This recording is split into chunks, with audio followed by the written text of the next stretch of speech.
Hey everybody, this is Robb Ryerse and Dan Deitrich, Hey, and it hey. is the Common Good podcast. It's Tuesday. We're going to be talking some politics, going to be talking some news. We are without our fearless leader, Doug Paget. He is, as he might say, somewhere outside of Nashville, Tennessee. Spent the Easter weekend in Nashville with a Vote Common Good and a group of partners seeking to stop the execution of a man on death row in Tennessee who's scheduled to be executed on Thursday.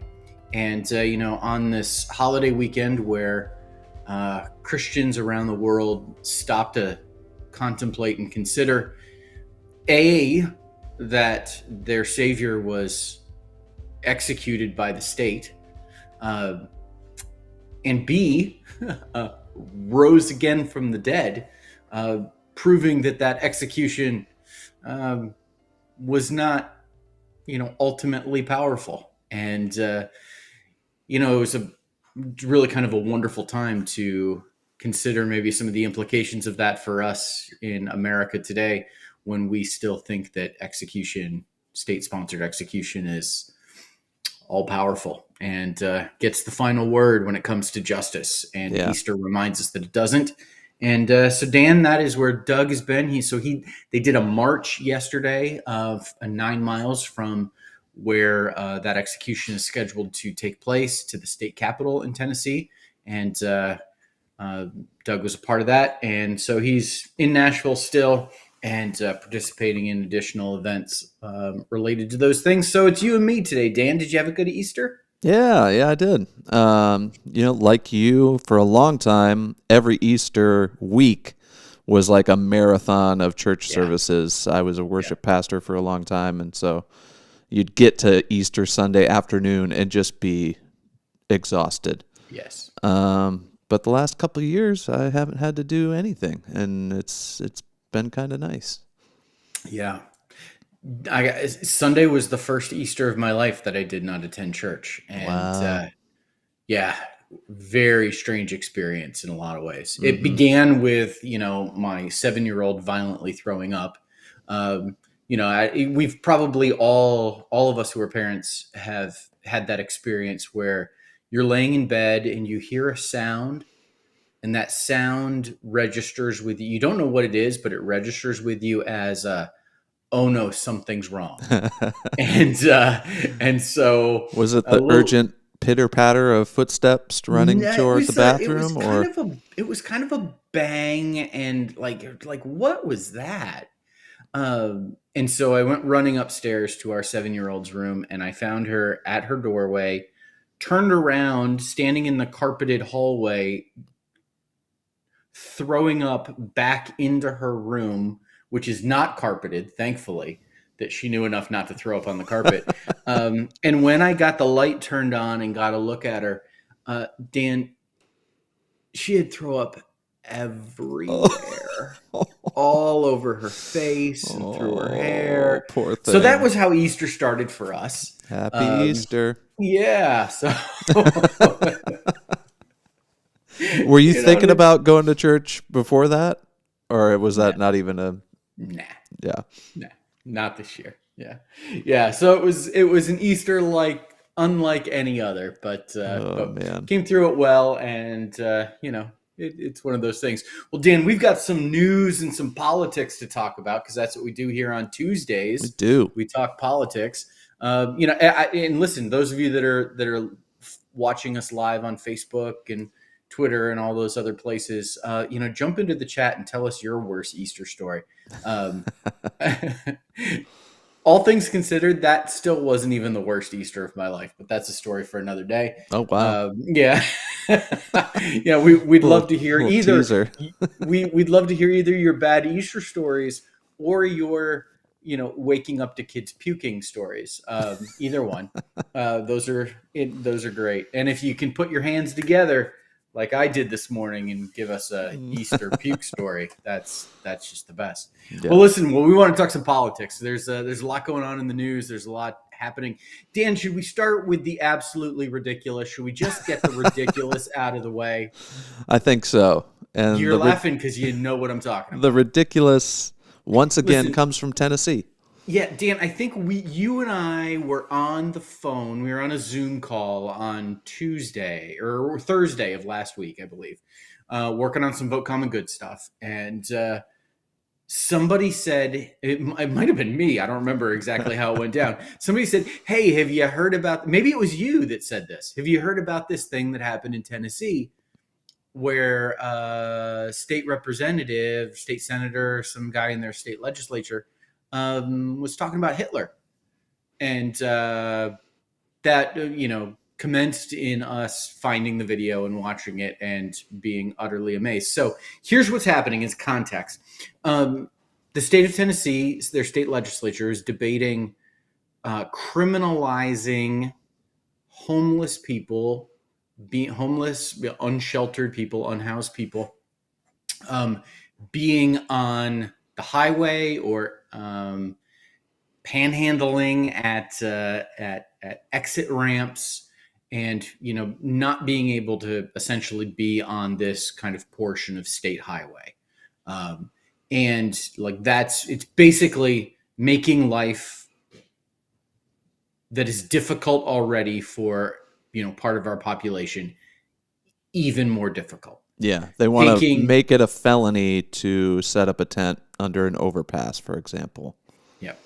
Or to ask for donations at an exit when people are stopped. Which, listen, on one perspective can be tremendously annoying, but on the other perspective, that's hard work, and and for many people, it's really the only option they have, the only resource they have, and so that's what's being debated.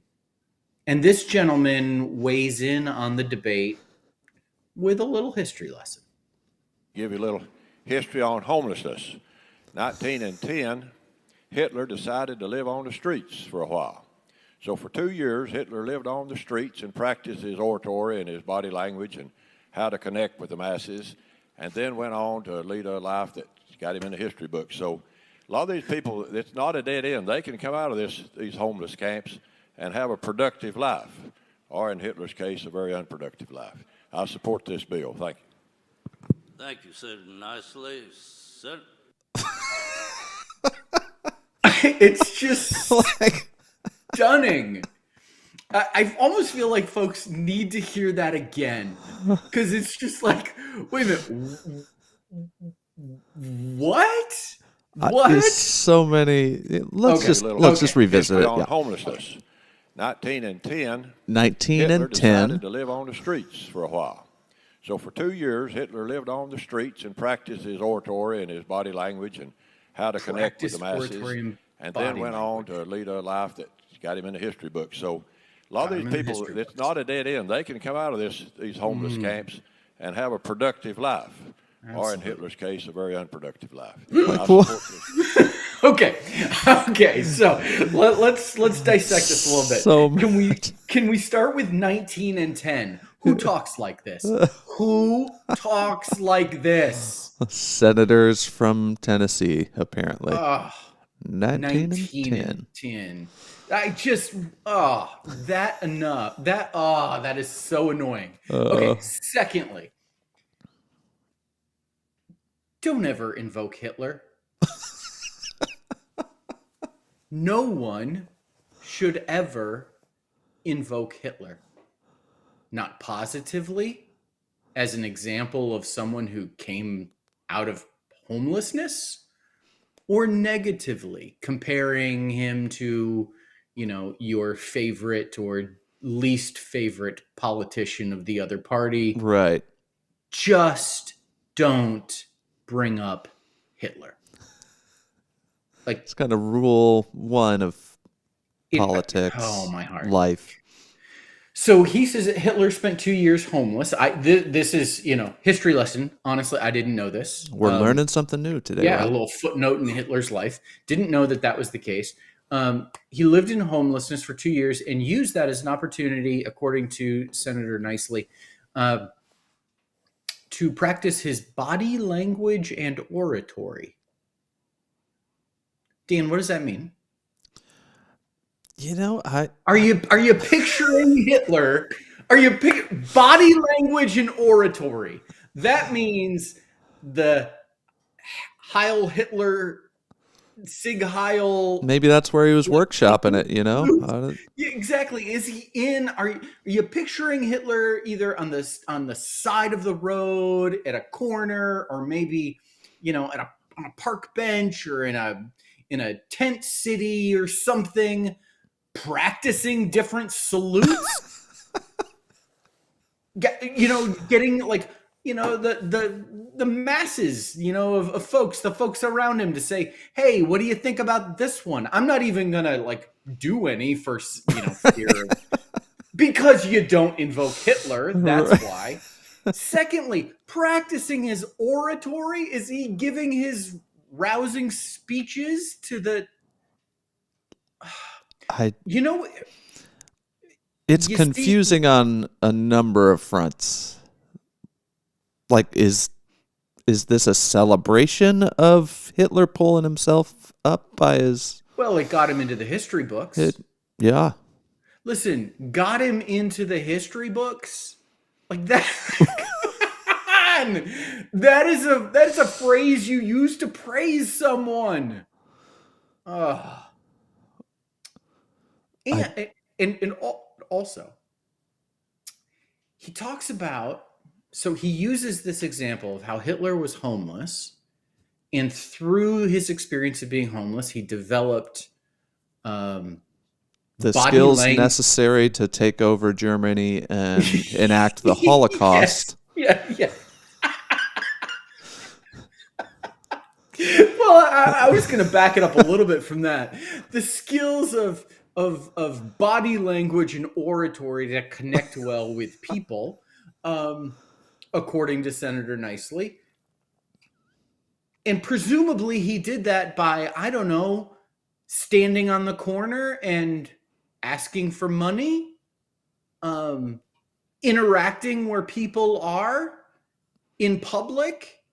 The very thing that this bill makes it harder and illegal for Tennessee's homeless population to do. Yes. So he stands in favor of this bill by telling what is in his mind a positive story of someone pulling themselves out of homelessness, while supporting a bill that will criminalize homelessness. See, maybe it's a cautionary tale, Rob. Maybe he's saying that if we let these people just live their lives homeless on public land, they will all become Hitlers. He's trying to prevent a new wave of... Did you get the sense he was talking about Hitler in a negative way in this video, Dan? Because he seems like he's kind of obsessed with Hitler. Yeah, nothing about it makes sense, and so I'm just trying to find any avenue in which his mind, this story of homeless Hitler, would support this bill criminalizing homelessness. Oh my goodness. Oh, homeless Hitler. Oh my goodness. But these are the folks running Tennessee. These are not just Tennessee. These cream are of the crop. Folks, I mean, I have become convinced over the last couple of years that state legislatures are so tremendously important. And there's been a concerted Republican strategy over the last few years to win state legislative races, to control state legislatures. Because there's two things that can happen from that. One is laws can be passed that will eventually end up at the Supreme Court. And so there's kind of, the Republican strategy has been twofold. Yeah. Supreme Court, state legislatures. That's how you win the culture war. And it's worked. It's worked. And everything from voter suppression to limiting reproductive rights to, anti-trans, anti-gay bills, all of this stuff. And then ultimately, the ability to elect or appoint electors to choose the next president of the United States and to control that process.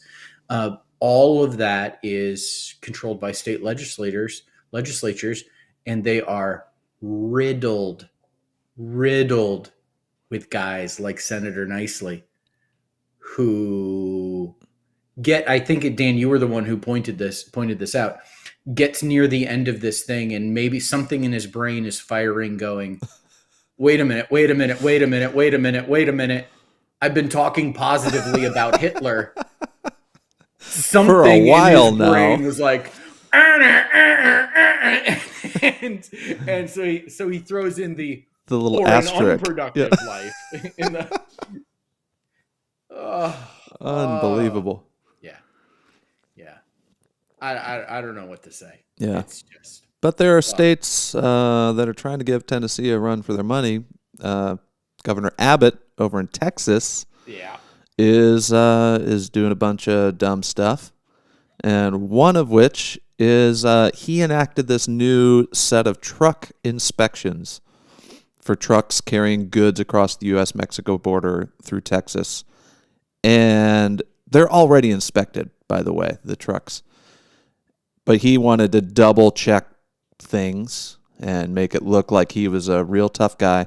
And trucks were backed up dozens, some say hundreds of miles, just clogging the supply chain at the Texas border. And he has since had to reverse this because everyone, Republicans and Democrats, were like, yo, this is dumb. You're wasting money and resources. I saw one report that some $200 million worth of produce was just wasted because it rotted in these trucks waiting to get into the United States. Yeah. All for some political points. Yeah. And I'm really glad that this has backfired on him because, there's two significant crises that we're facing right now that converge together in what what people have been talking about in terms of inflation and the rising cost of goods and how the cost of living has gone up and all of that. And the two of the primary reasons why, one is the supply chain. The supply chain has been significantly squeezed and choked at different points as a result of factories, manufacturing plants, warehouses being closed, transportation being limited. It closed because of the pandemic, transportation being limited, the ability to move things internationally being limited. All of this stuff from the pandemic has caused the butterfly effect of that has been that the supply chain has been challenged, and that has helped to drive up prices because supply has been down, demand is up, and that drives up prices and inflation. So making things more difficult, like choking the supply chain at our southern border, now is not the time to make things harder for goods to get into the United States. Yeah. It's the time where we ought to be doing everything we can to ease the supply chain to make it flow more easily, and Governor Abbott has done that. Second thing, the other thing that's contributed to inflation is people talk about gas prices being a contributor to inflation, and the use of gas supply, all of that being limited. And here we have, trucks sitting on the side, sitting on the road, idling, waiting, wasting gas. Having to be refueled while they're stuck in line because if they don't, their refrigerator trucks will spoil more food if they can't keep it refueled and running. And it seems to me like Governor Abbott is an interesting guy to me in a lot of ways. When you look at him politically, he's had significant impact on what's happening in the country for a variety of reasons. Laws that he's passed, policies that he's enacted in Texas, and how those have rippled out around the country.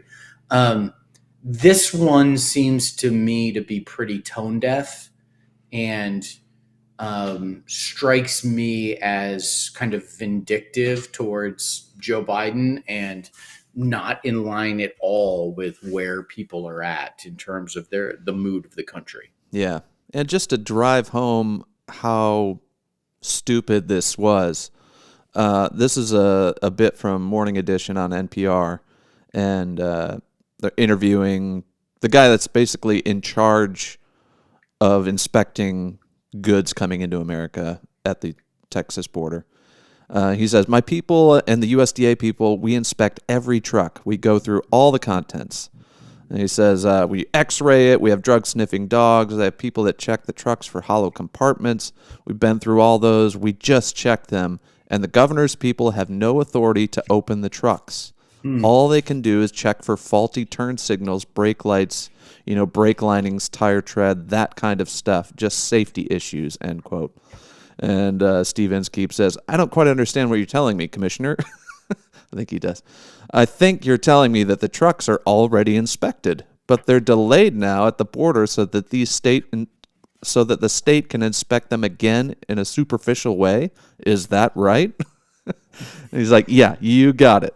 But they don't inspect the trucks. They can't. They literally can't open the trucks. They don't have permission. They just do a safety inspection. They don't inspect the contents." Wow. So just Wow. they're not catching any drugs. They're not catching any illegal border Activity, crossing. Yeah. Yeah.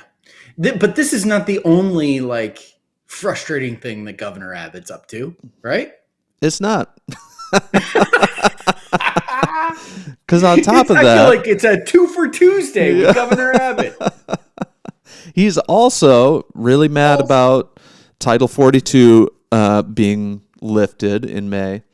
And so he's taking people they pick up, trying to cross the border, putting them on buses, and sending them to Washington, D.C., and just dropping them off in Washington, D.C. Yeah, just as a reminder for folks that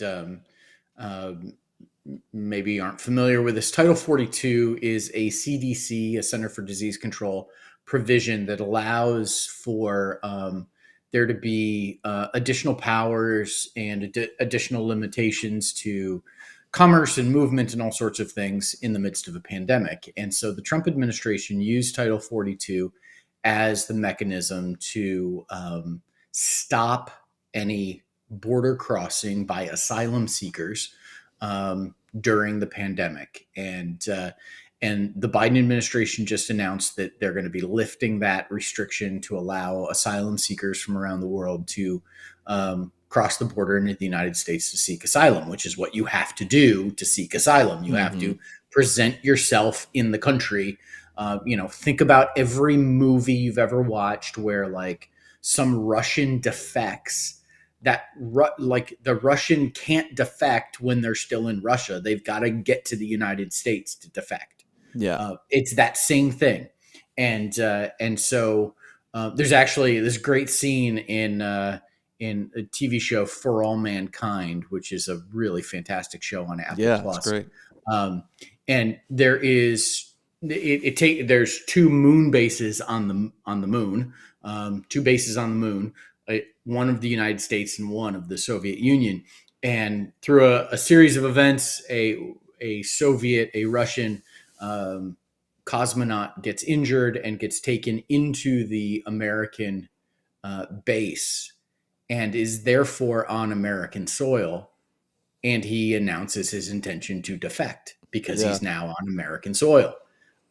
So Title 42 kept people from being able to get themselves onto American soil to present themselves for to seek asylum. So that has been lifted, and Governor Abbott, is apparently thinks that the United States should not be a welcoming country to people seeking political asylum and asylum from horrible violence and all sorts of unfathomable difficulties in the countries from which they come, many of which even caused by U.S. intervention, but that's a whole nother discussion. So Governor Abbott has decided to pack all these folks up onto buses again, wasting gas in the midst of a time when, we're trying to, I don't know, think about gas supply and make wise choices in terms of how we spend our money. And Governor Abbott is spending the taxpayers of Texas, spending their money on expensive gas in buses to take a bunch of folks to DC. Yeah.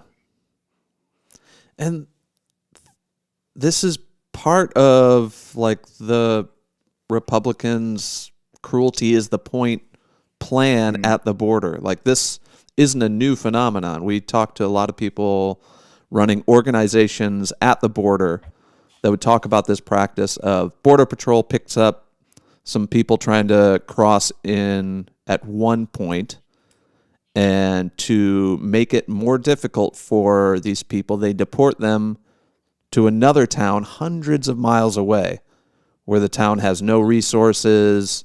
It's overrun with cartel, but they bus them hundreds of miles away to deport them in a different location so they have no contacts, they have no resources, they have no connections. And the cruelty is the point. Yeah. Yeah, I'm looking for, I saw a tweet from Reverend Wendy, who was a guest on the podcast and is running to be the delegate to the United States House of Representatives from DC. Yeah. And she tweeted this 5 days ago in response to Governor Abbott. Governor Abbott, Texas, announced days ago that he would be busing our migrant brothers and sisters to D.C. in direct violation of their human rights. They arrived at the Capitol today, and I definitely would have been outside to meet them and get them connected. And I definitely would have been outside to meet them and get them connected to community resources quickly. I mean, it's so, she is in response to news from her opponent that they were going to, try to make things more difficult for these folks, even as they arrive in DC. And Wendy is saying, listen, I'm gonna be a leader who throws open my arms and welcomes people, even in the midst of this tremendous difficulty. And, that's the kind of spirit I think we need amongst us, as opposed to Governor Abbott's cruelty. Absolutely. Yeah. For a nation that prides itself on, family histories of coming across in boats with just a few dollars or nothing and making a name for themselves. We should celebrate these stories of people. Yeah, for sure. Well, let's talk. Dan, can we talk about something else ridiculous? I would love to. I'm in the mood for the ridiculous stories today. So the Republican National Committee, led by Ronna McDaniel, who is Mitt Romney's niece, voted unanimously to pull out of the Commission on Presidential Debates. So every 4 years when we have these debates, there is a commission that is in place, and there's kind of a long history. The commission has been in place since 1987. When it used to be sponsored by the League of Women Voters, but the Reagan and Mondale campaigns had problems with them. And so anyways, the Commission on Presidential Debates was formed in 1987. Can you imagine a worse job than to be on the Commission for Presidential Debates? Because what you have to do is get the, not the candidates, the worse than that, the staff of the candidates to agree to a set of rules and procedures of how things are going to be, the style, and everybody's got their sense of what their candidate does best. Is my candidate better in the town hall format? Sitting on a stool, standing behind a podium, more casual, less casual, all of this stuff of that goes into figuring out what will position your candidate when they're seen by millions of Americans, what will position them in the best possible light.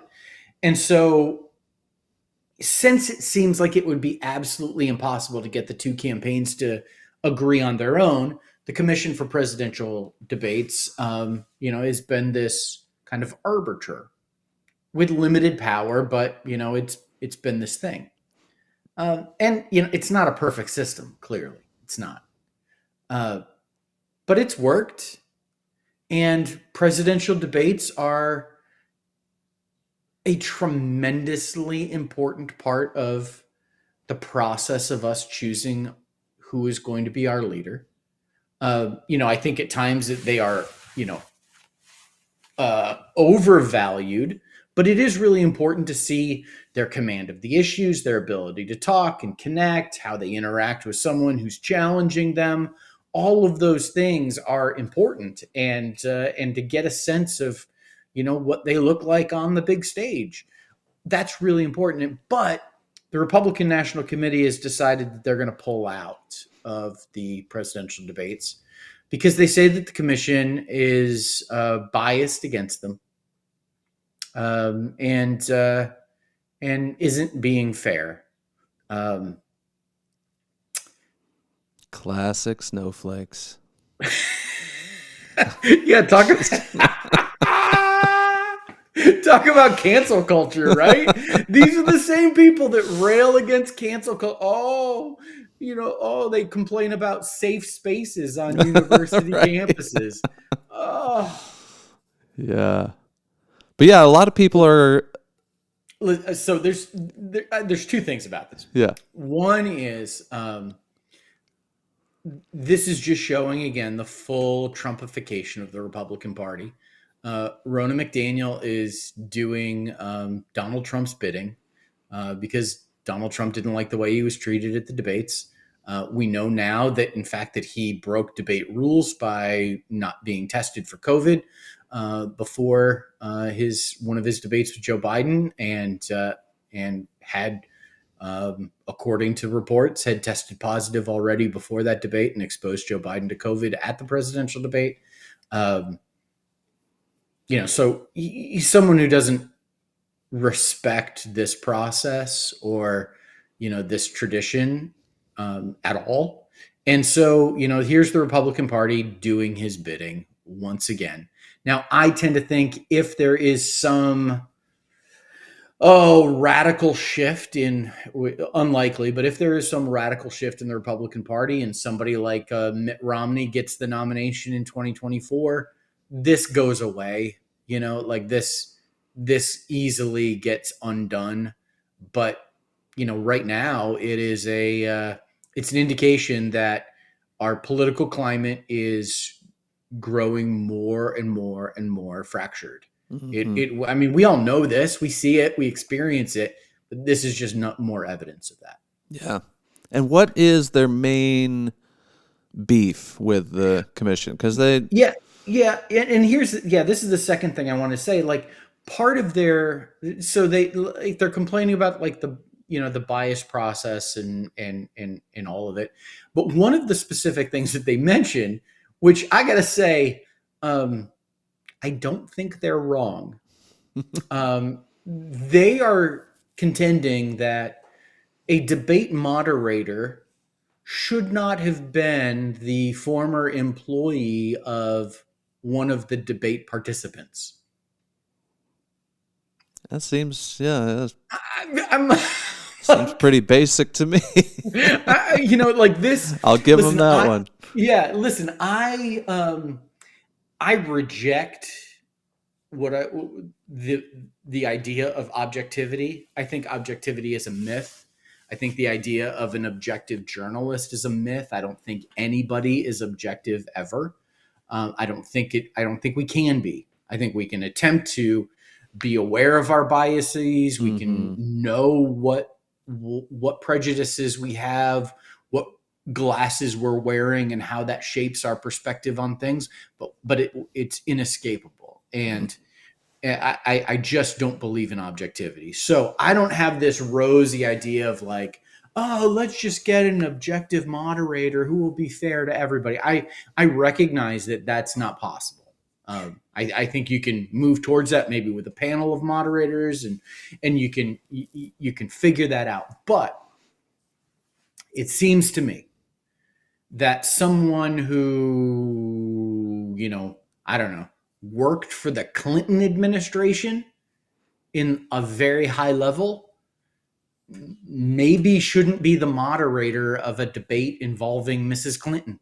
Like that, like, I don't know, that doesn't seem unreasonable to me. Right. And I mean, what you do see is when someone like George Stephanopoulos, or like, you've got this movement back and forth between, yeah, and it happens, with Fox News and the Trump administration. It happens, between Democratic administrations and CNN and MSNBC and, the other networks as well. You've got this movement back and forth between the political world and the journalistic world. And folks move, like a George Stephanopoulos moves from commentary and opinion analysis to actual kind of reporting. And these lines get blurred, and it's difficult. And you forget that, like, Chris Matthews was Tip O'Neill's chief of staff. Like, here's a guy with a perspective and opinion, like all of these people in their previous jobs, like, were working for politicians. Yeah. Maybe they shouldn't be the moderators of these debates. That does not seem unreasonable to me. Yeah, like if there's a conflict of interest, you recuse yourself, like a good Supreme Court justice would if their wife was involved with trying to overturn an election. Exactly. Hypothetically. So can we hold two things to be true at the same time? One being the beef that the RNC has with the presidential the Commission on Presidential Debates about who the moderators are, has merit, and at the same time pulling out of the Commission on Presidential Debates is so juvenile. Yeah. Taking my kickball and I'm going home because I didn't get my way. Yeah. Yeah. I don't like how you set the rules, so I'm going home. Oh, ridiculous. Mm-hmm. Ridiculous. Yeah. These folks. Well, speaking of ridiculous and these folks, some people will celebrate this, but the mask mandate for airplanes has been lifted, or rather rescinded, by a Trump-appointed judge. Some people are like ready for this on all sides of the political spectrum, right? They're like, okay, if you've been vaxxed, you're doing your own thing. We're maskless everywhere else.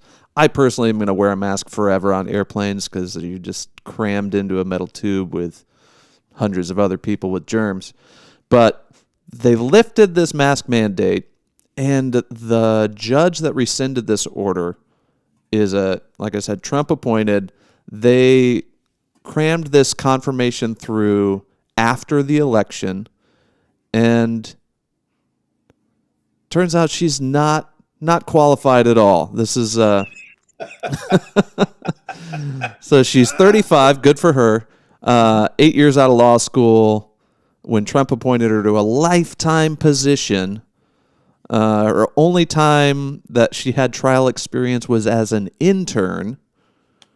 She had some clerkships, but she was rated not qualified by the American Bar Association because of a complete lack of experience. But these were the type of people that the Trump administration was getting appointed to lifetime federal judgeships. So, well, I for one feel like American health and wellness being in the hands of U.S. District Judge was it Catherine? I was reading it. Catherine Kimball Mazzell. Mazzell. I think American health and wellness being in the hands of Judge Mazzell, I feel like we're in good hands. Yeah, because she says, quote, wearing a mask cleans nothing. At most, it traps virus droplets, but it neither sanitizes the person wearing the mask nor sanitizes the conveyance. None of that really means anything. Yeah, I'm using the sarcasm font here, Dan, because listen, this woman is not qualified. This person is not qualified to make decisions on the health and wellness of the American public, and she also doesn't seem to be qualified for the job that she is in as a judge. She's not qualified to be a judge, let alone a doctor. Exactly.